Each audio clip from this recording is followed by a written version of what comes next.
Hi guys! So this week we want to go over a few of the common issues or struggles that people have when they're food tracking. We just finished our second week. Everybody seems to be doing great. We just want to go over some of the things that we've heard as coaches. We have Matt here joining us today, who's gonna Cheersies. help throw his little tips and tricks in because he does food tracking as well. So first of all, we're gonna go through about 5 issues that we typically find when people are starting off or going and doing their macros. Matt, do you want to start us off with number 1? Yeah. And I think for me, I've been tracking consistently for probably like 6 to 8 months, and have, it's been like the biggest, has had the biggest impact on my overall, physique, body fat percentage, strength, fitness in the weight room. So, you guys who are just starting, or it takes a little bit of time to kind of get these habits in place, and you're going to start to build some tricks that we're going to, hopefully help you guys with today, that you can just use to help you be more consistent on a daily basis. So number 1 we have here is to track before you eat. And this is a big mistake that I would make, where I would just kind of start eating throughout the day, or start a meal and be like lunch or dinner time. And I would just eat whatever it was, and it was like, whatever, a plate of pasta or whatever, and then I'd go to log it and be like, oh shit, now I'm over by 50 grams of carbohydrates. When in reality, what I should have done is looked at my day and then figured out how to make that meal work for my day by plugging in okay, I'm gonna have about a cup of pasta and half a cup of pasta sauce, plug it in. Does it work? If it does, good, I can eat it, and then I can kind of start to manipulate. But I think what some of you guys are doing, and what I did early on, was again just eating whatever and then plugging it in after, and then being like, oh crap, how do I backtrack, which you really can't do. Yeah.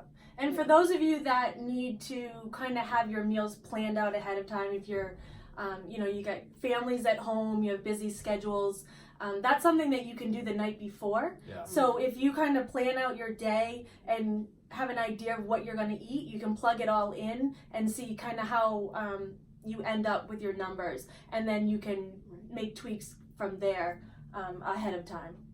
Yeah, my food prep is pretty boring, and it's pretty consistent. So what I do is I just get up in the morning early, and I start to get my yogurts together, get my sandwiches together or whatever for the day, and then I just plug in, bang, bang, bang, and it allows me to kind of see where I'm at, see what I'm gonna have. So I'll will track lunch, dinner, and snacks up until dinner time, like my time at the gym, my time at work, and then it also will allow me to see am I gonna have food left over to eat at dinner time?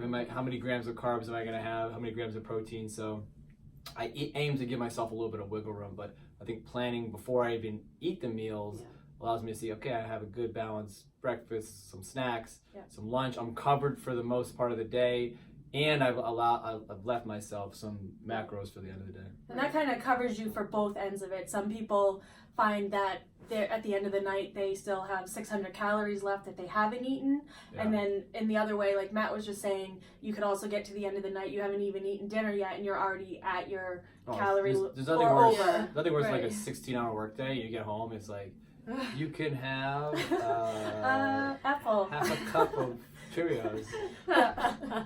Yeah. Yes. I feel like we've been hearing this kind of thing a lot with you guys, that your day was perfect and then dinner came around the corner and then something happened to mess it up. So just planning ahead and being able to plug things in, take things out, experiment, change your serving sizes, there's so many different ways you can sort of tweak things just to make them fit your numbers. Yeah. So number 2, we want to kind of just touch on each of the specific macros. Protein seems to always be the one that people have a hard time getting enough in. Carbs tend to be too high, and I'd say fat can go either way. Some people are usually way over on fat, or some people barely get in any healthy fat at all. Yeah. And so this week we kind of covered a little bit of protein and its importance. with these numbers that we're giving you guys, the protein number it might seem a little high. It might seem like, oh my God, how am I going to get in that much protein? That's crazy. It's super important to get enough in every day. You're going to need it to maintain that lean muscle mass. You guys, really want that nice toned look. Losing body fat's only half the thing. You got to keep that muscle tone up. You got to be able to work out and, build muscle and all of that. And so getting that protein from lean sources, meats, your chicken, lean fish is really great. If you're a vegetarian, sometimes that can be really challenging. Obviously, you're not going to be eating meat. So, there's plenty of vegetarian protein powders out there that really help out, get you extra, 20 to 30 grams of protein into your meals. So, and a lot of times their sources are going to be a little bit more carb heavy. So then you have to be extra careful to watch the rest of your carbs, with your other meals. Yeah, exactly. What are some of your go-to protein sources, Matt?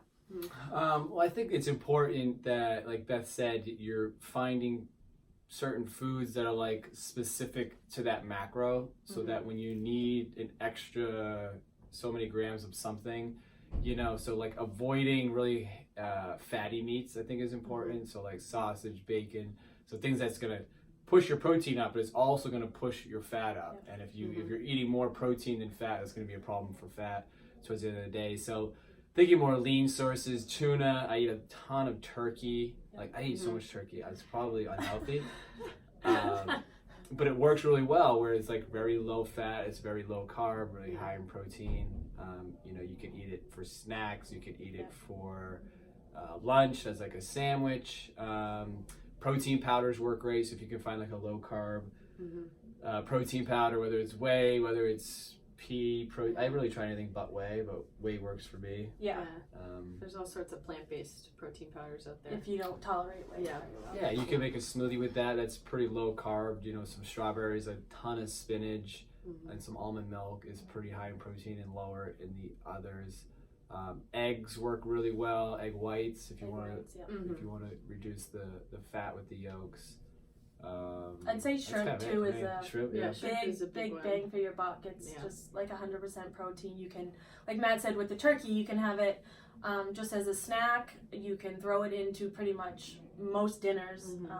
Throw it on your salad for lunch. So it's pretty versatile. Yeah, I feel like for me, the one of the things that's helped the most is, like I said, finding those foods that are very high in that macronutrient. It's hard to eat foods that have like combos. A combo. It's hard to eat chilies, hard to eat like pre-made stuff, soups that just has like a bunch of different stuff in it that's hard to sift out. But once you can find those foods, like I said, turkey protein powders, egg whites, cottage cheese is a big one. Yogurt.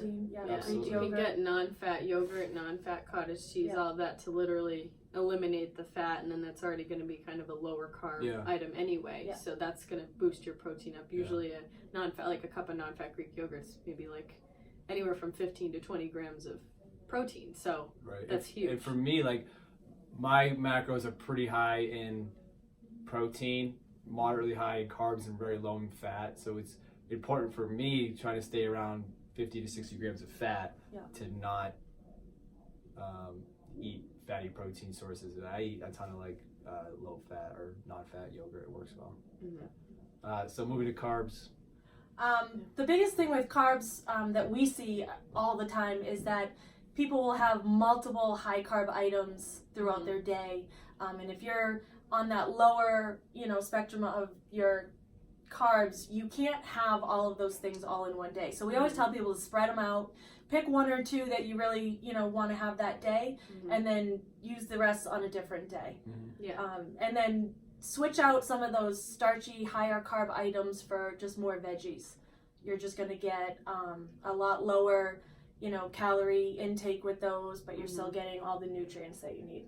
Yeah, like you don't have to totally eliminate those, higher carb items that you guys really like. We don't want you feeling like, no, you can't eat any of this, but, just balance it. It's all about balance. So you can have, your English muffin Wednesday morning, and then you can have, half a bagel or a bowl of pasta or something the next day. You just kind of, work it out, but just don't have it all in the same day because you're just going to jack up your carbs way too high. Yeah. I look at it like more balanced through the day. So having breakfast, I try to aim for like 25% of my carbohydrate for that day. So if I'm allotted, I'm really bad at math, so this is going to be a terrible example. Even it out. Yeah. 100 grams. If I'm allowed 100 grams of carbs for the day, I'm going to eat 25 grams for breakfast. You know, a snack will be 25, lunch, dinner, and another snack. So I could have that 4 servings or 4 meals for 25. What happens to a lot of us, and happens to me early on, was like, I'd have like toast, I'd have oatmeal, and then I'd be like, wow, I have Cereal. a bagel. I only have, 20 grams of carbs left, and it's like noon, and I would feel like crap the rest of the day. So just understanding, like, just kind of track it beforehand, see where it's at. If it's a little high, you can reduce some of it, you can cut it in half. What do you have to do to kind of stay around that 25% per meal? Work seems to work well. And just to go back real quick, that's a great point for protein as well. Try to get in a little bit each meal and in, with some of your snacks, and it'll help you to get more in throughout the day and hit those numbers if you're making sure you have at least some protein in each thing that you eat. Right, because without feeling super duper full, like, trying to shove in, 40 grams of protein by the end of the day, that's super hard because it's just really, really filling. So definitely spreading that out is super helpful. And fats. Healthy fats. Love fat. Fat is definitely more dense of the macros, so a little bit adds up to a lot. Condiments have a lot of fat, the oils, when you're cooking with them. So you want to just definitely eat those in moderation. If you're having, say, some nuts, you don't need a whole bowl of nuts. You just need a little handful, and they're going to add up to a lot. Yeah, I gotta, like I said, I have to be around 50 to 60 grams is where I'm at now, which adds up quick. It does. That's So like not a lot, I but cook with like a cooking spray now. I've eliminated like olive oil. I don't eat a ton of protein. I've basically eliminated like mayo and dressings, and it's not the most glamorous foods, but it's working for me. I've moved to more low-fat yogurts. Just to avoid those little things. Like Beth said, if you have 2 tablespoons of peanut butter, like that's like a big percentage of your fat for someone like me. Yeah. Peanut butter is something that, we all eat, we all love it, tastes great, but it adds up big time. So, serving sets, it also goes back to, measuring and everything. Like a serving size of peanut butter is, 1 or 2 tablespoons. And if you, look at the grams, I believe it's like 16 grams or something like that. If you actually weigh that out, it is much less than what you would see like in an actual like tablespoon serving, like measuring tool. Yeah. And it's way less than what we would normally do. You'd normally go right into the peanut butter jar and scoop out a big old, glob of it and put it on your waffle or your toast or whatever, but it's way less. That stuff adds up super quick. Which that's a good intro to our next one, which is measuring stuff. Yeah. Matt, you're really big on this, I know. Yeah, I just think if you're going to do it, you should do it right. And I think we always tend to, or I did anyway, you tend to underestimate what you're eating. Yeah. So you think it's like a tablespoon, you just kind of eyeball it. You think it's 6 ounces of chicken, but it's really 8 ounces of chicken. So I think you guys got 8 weeks to really dial this in. I think, it's really important that you go all in and you get the most, because if you just start eyeballing stuff, you start just grabbing handfuls, like, oh, this looks like a cup. Well, that's whatever. A little extra there, a little extra there. Yep. And then at the end of the day, that's an extra 50, 100, 150 calories, especially if it's fat. It adds up really quick. So just being more precise with where you're at. We want you around those plus or minus 5 grams for each macro. Yep. But to be there, I think it's important to weigh as much as you can, and measure as much as you can, not just eyeball. Yeah, definitely. The next one on our list would be eating consistently. I think this is a really big part of tracking, and as you do it, the longer you do it, the easier it gets. You tend to find kind of what works for you, and then you can kind of stick with it. Not to say that you have to eat the same thing every single day, but if you found a day that really works well with your numbers, try to use that day as like a model. And moving forward, and you can switch out the different types of proteins, the the vegetables and stuff like that, but try to use the structure of that day just to, you know, as something to shoot for each day if those numbers work for you. Yeah, we've definitely seen a few of you guys like hit your numbers basically spot on. So take that day in MyFitnessPal and kind of just recreate it. And that's what we need, you know, you just need that consistency. So yeah, I mean, I eat a variety of foods, but I eat them consistently. So there's like staples that are in my diet that work really well for me, whether it's, like I said, turkey, eggs, yogurt, protein shakes. I don't stray too far away from them because when I do, I just think it makes it a little bit harder. So think about it as like those staple foods that work for you, that you like, they fit within your macros, they don't crush you in the morning for the rest of the day. Use that as like your framework, and then you can kind of get cute and tweak and add stuff here and there when you're, you know, out and about. But yeah, I'd say consistency is huge. Just make it easier on yourself to kind of eat in more of a predictable pattern. And the last one would be weekend sabotage, falling off on weekends or when you're away on travel. This is a huge one that we hear from people. And leading into summer, this is going to be, you know, really important because of all the cookouts and graduation parties and just barbecues. So there's a few things that we want to just kind of give you as tips for how to handle weekends or travel. I feel like number one when you're traveling and when you're out of the house and you're not preparing your own meals is to really focus on protein, because, you know, even when you're making your own meals, a lot of the time people have trouble with protein. And, you know, when you're out at a restaurant, oftentimes, you know, their meals are based off of what's going to taste good, and what tastes good is carbs and fat, and that's what they're going to load the plate with. Usually the protein source is very, very minimal. So when you're out to eat, definitely focus on trying to find, you know, an option with a heavier, you know, protein source over the other two macros. That, you know, will make a huge difference while you're gone. And don't be afraid to ask for substitutes when you're ordering out at a restaurant. You don't have to have something prepared the way it says on the menu. You can ask for it to be prepared in a little bit healthier way. It doesn't have to have the, you know, the garlic butter dripping on top of the steak or the shrimp. So ask for it the way that, you know, fits in with your macros and your goals. Yeah, and you're gonna have it's summertime, you're gonna have barbecues, you're gonna have cookouts, you're gonna have all these things. So a couple of things you can do is to eat before you go.